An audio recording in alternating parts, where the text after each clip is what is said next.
काजूर येथील सरपंच संतोष देशमुख यांचे अपहरण करून हत्या झाल्याची घटना घडल्याच्या नंतर आज या घटनेला तब्बल 50 पेक्षा अधिक दिवस झालेले आहेत. मात्र यातील जो एक कृष्ण आंधळे हा आरोपी आहे अद्यापही फरारच आहे.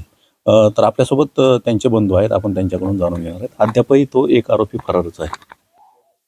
आता तो कुठं आहे, का शोधत नाही, हे सगळे प्रश्न मी या अगोदर देखील बोललेलो आहे प्रसार माध्यमांना.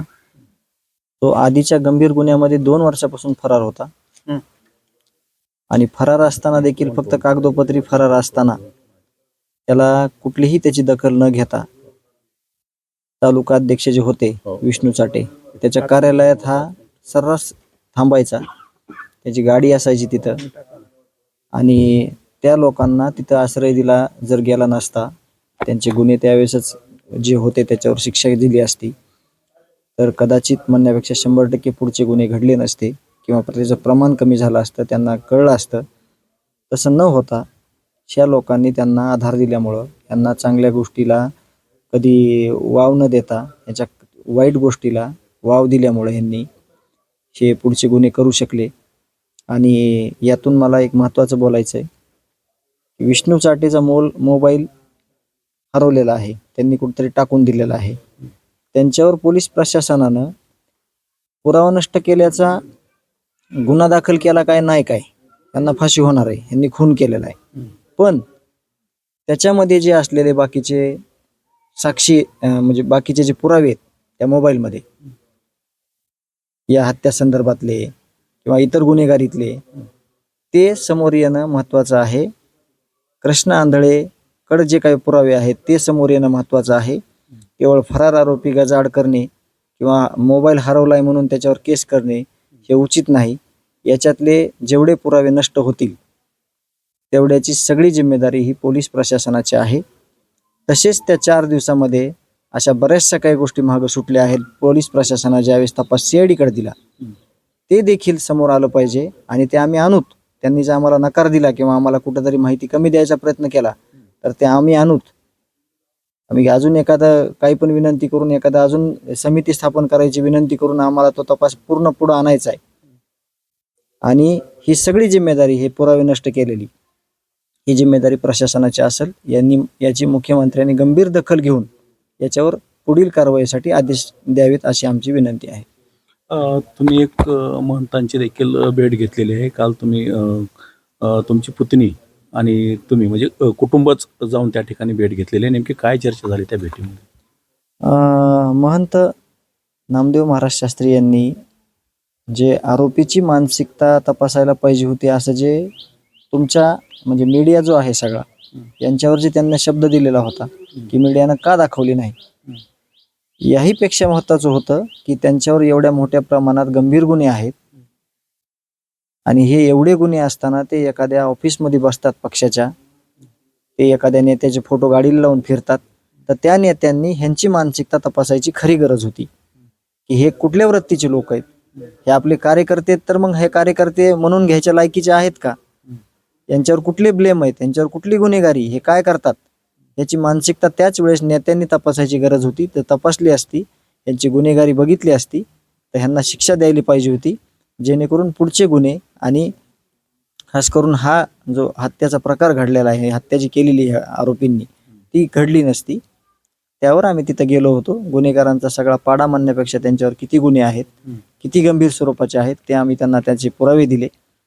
गाव कसं आमचं एकोपाने राहतंय, गावाचं काय स्टेटस आहे, गावाचं पोलीस स्टेशनने दिलेलं सर्टिफिकेट 4000 लोकांना, एका सरपंचालाच नाही 4000 लोकांना, ते आम्ही त्यांना दिलं.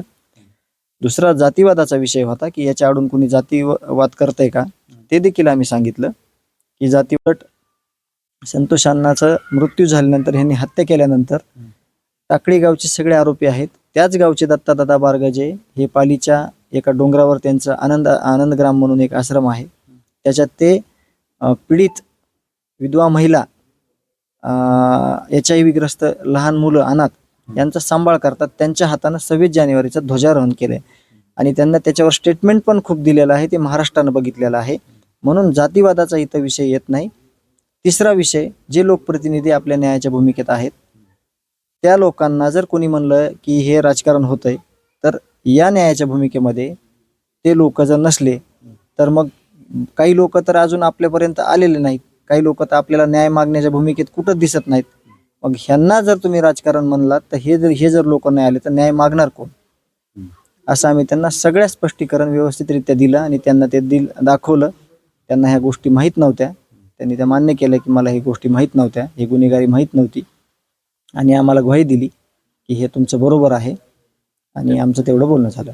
त्यांनी जे तुम्हाला सांगितलं की हा जो सगळा प्रकार होता किंवा ह्या 2 महिन्यापासून जो हा बीड जिल्ह्यामध्ये जो प्रकार चालू आहे किंवा मीडियामध्ये सातत्यानं याच्यावरती आवाज उठवला जातो, त्यावरती ते म्हणता तुम्हाला असं म्हणलं का की कुठलीच गोष्ट किंवा काहीच ह्याच्यातलं मला माहिती नाही असं म्हणजे म्हणलंय त्यांनी, पण असं असू शकतंय का? नाही, ही गोष्ट त्यांना पण आम्ही म्हणलं नाही, कारण 2 महिने त्या सगळ्याकडे अँड्रॉइड मोबाईल आहेत. सोशल मीडिया प्रत्येकावर आहे आणि सोशल मीडियात सगळ्या काही गोष्टी माहीत होतात. अशी कुठलीच गोष्ट नाही, एखादी नजर चुकीनं राहू शकते गोष्ट, पण ही गुन्हेगारी वृत्ती मला माहीत नव्हतं म्हणले महाराज. कारण मी लास्टला ज्यावेळेस आम्ही युथ का म्हणल्यानंतर मी म्हणलं थांबा महाराज, मला अजून एक प्रश्न विचारायचा आहे तुम्हाला, हे सगळं तुम्हाला माहीत होतं का? ते म्हणले हे मला ह्याच्यातलं काहीच माहीत नव्हतं. आम्ही म्हणलं ठीक आहे. म्हणजे मला थोडं बरं वाटलं त्यावेळेस, कारण का त्यांना माहीत नसल्यामुळेच त्यांनी वक्तव्य तसं केलं. म्हणून मी म्हणलं आमच्या बीड जिल्ह्याची स्थिती या काही ठराविक विकृतींनी इतकी खराब करून टाकलेली आहे. इतका जातीय सलोखा आहे सगळा, इतके चांगले लोक आहेत आमच्या तालुक्यात, केस तालुक्यात विशेष करून तर असे प्रकार कधी घडलेले नाहीत. पण ह्या विकृतीने हे सगळी जे घाण सवय लावलेले आहेत, यावर आता फक्त त्यांना विनंती केली की सूड जसा त्यांनी घेतला एक चापटीचा, त्यांनी भावाला मारलं होतं अगोदर, पण एका चापटीचा जसा सूड घेतला तसा त्यांचे जे कोणी पाठीराखे आहेत, त्यांना कोणी बळ देणारे आहेत, त्यांना सूड न घेता त्या आरोपींना शिक्षा देऊन एक बदल घडवून आणावा आणि समाजाला एक आदर्श ठेवावा की गुन्हेगारांना इथं ठेसलं जातंय, शिक्षा दिली जाते आणि सलोख्याचं वातावरण तयार करायला त्यांनी मदत करावी. सामाजिक कार्यकर्त्या अंजली दमानिया देखील आता काही पुरावे पत्रकार परिषदेमध्ये दाखवणार आहेत. ते तुम्ही पब्लिश करा ना, मग काय पुरावे आहेत ते मला पण कळतील. कारण का या न्यायाच्या भूमिकेमध्ये सगळे लोक आहेत, लोकप्रतिनिधी आहेत, सामाजिक कार्यातले लोक आहेत, सर्वसामान्य लोक आहेत, 18 पगड जातीतले लोक आहेत. त्यांनी जे काही पुरावे, त्यांनी जे काही गोष्टी समोर येतील ते तुमच्यापर्यंत येणार आहेत. तुम्ही माध्यमांना द्या आणि मला पण कळेल मग की त्यांनी काय दिलंय. आणि प्रत्येक न्यायाच्या भूमिकेत आहे, प्रत्येकाला न्याय पाहिजे देशमुख कुटुंबियाला, आणि त्यासाठी ते सगळे अग्रेसर आहेत. दुसरा कुठलाही उद्देश नाही न्यायाव्यतिरिक्त. एकंदरीत आता हे जे पुरावे आहेत त्यातलं कृष्णा आंधळे हा आरोपी नेमका कुठं लपलाय किंवा कशामुळं तो समोर येत नाही, का पोलिस त्याला म्हणजे पोलिसांकडून तपास सुरू आहे, पथकं सगळे तैनात केलेले आहेत, मात्र तो आरोपी सापडत नाही, याच्याबद्दल काय वाटतं तुम्हाला? हे जे आरोपी आहेत कस्टडीमधले, ह्यांची स्पेशल कस्टडी घेतली पाहिजे 5 दिवसाची. ह्यांना बीड जिल्ह्यातून बाहेर काढून बाहेर कुठेतरी नेऊन त्यांची कस्टडी घेतली पाहिजे. नक्कीच कृष्णा आंधळे यातून बाहेर येईल, कुठं जिथं लपलाय तिथं.